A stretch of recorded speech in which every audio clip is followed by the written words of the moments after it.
কৰি আছে খুব সিৰিয়াস মানে লৈ পেলাই তেওঁ ট্ৰিটমেণ্টটো দি আছে 29 তাৰিখৰ পৰা আজি সেপ্টেম্বৰ 29 তাৰিখৰ পৰা আজি 28 তাৰিখ অক্টোবৰ প্ৰায় 20 দিন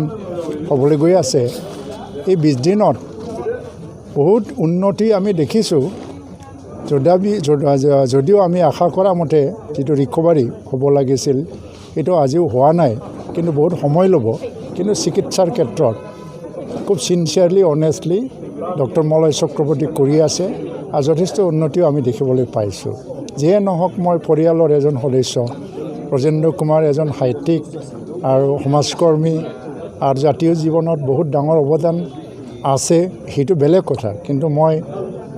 পৰিয়ালৰ এজন সদস্য হিচাপে তেওঁ মোৰ খুৰা হয় মোৰ দেউতাৰ ভায়েক এই হিচাপে পৰিয়ালৰ সদস্য হিচাপে তাৰ যিটো আৰোগ্য সেইটো আমি কামনা কৰোঁ আৰু যেনেধৰণে সমগ্ৰ অসমত বড়ো জনগণৰ লগতে অন্যান্য জনগোষ্ঠীৰ পৰা শুভেচ্ছা প্ৰাৰ্থনা কৰা দেখিবলৈ পাইছোঁ নিশ্চয় ঈশ্বৰে ভগৱানে চাব আৰু তেওঁৰ আশীৰ্বাদত মোৰ খুৰা ভাললৈ আকৌ উভতি আহিব বুলি মই আশা কৰোঁ আৰু মই ধন্যবাদ দিছোঁ ডক্টৰ মলয় চক্ৰৱৰ্তীক তেওঁ যথেষ্ট মানে চেষ্টা কৰি পেলাই এটা উন্নত অৱস্থাত তেওঁ গঢ়াই আনিছে আৰু যিমান দিন সময় লাগে আমি চিকিৎসা কৰি থাকিম আৰু তেওঁক ভাল অৱস্থাত ঘূৰাই আনিবৰ কাৰণে আমি চেষ্টা কৰিম जोंनि बयजोंबो मोजां मोनजानाय बुंनो थाङोब्ला बर' हारिनिनो बयनिख्रुइ गोजौसिन अख्राङाव थानाय हाथरखि बयनिख्रुइबो गोजोंसिन बिथां टेगर बान्था मोनगिरि साहित्य एकाडेमि बान्था मोनगिरि प्रमद चन्द्र ब्रह्म थुनलाइयारि बान्था मोनगिरि जोंनि बयनिख्रुइबो आंगोनिबो आंगोसिन बिथां सार ब्रजेन्द्र कुमार ब्रह्मआ दा गोब्राब बेरामाव जुजिनांगासिनो दङ बिथाङा दा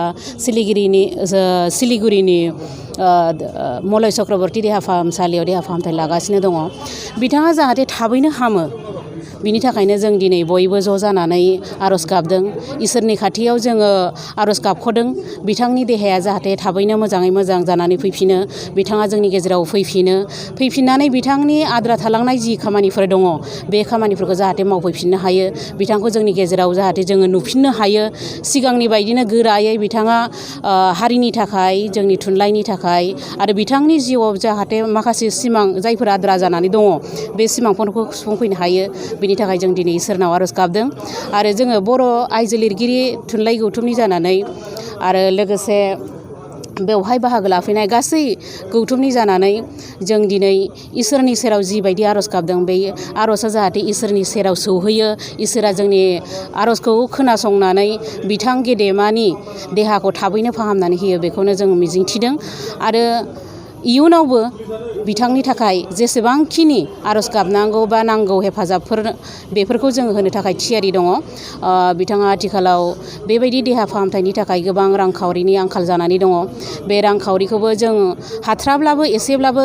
सुंथानो नाजादों जोंनि बर' आइजो लिरगिरि गौथुमनिफ्रायबो जों एसेब्लाबो सुंथाहरबाय आरो इयुनावबो जोङो हाबावोब्ला एसेबाबो सुंथाहरबावनो होननानै मिजिंथिदों बेबायदिनो गुबुन गुबुन आफाद गौथुमफोरनिफ्रायबो आरो सोरबा गावारिनि पकेटनिफ्रायबाबो एसेब्लाबो राङारि अनसुंथाइ हरनानै बिथांखौ गोख्रैनो फाहामथाय होनो थाखाय नाजागासिनो दङ बेनि थाखाय जोङो इसोरनाव आरोबाव आरज गाबखौबाय बिथाङा थाबैनो हामथों जोंनि गेजेराव फैफिनथों आरो आद्रा थानाय खामानिफोरखौ मावफुंफैफिनथों गोजोन्थों थुनलाइ आफादा हांख्रायनायाव जोंनि गुबुन गुबुन धोरोम गुबुन गुबुन आफादफोरखौ हांख्रायनायाव बेवहाय जिथु आनान गसाइनि सायाव फोथायनानै आरज गाबदों बे आरज गाबनायखौ बयबो एथ' गोसो गोसारै सारनि फारसे मोजां मोननानै आरज गाबदों बे आरज गाबनायाव हयथ'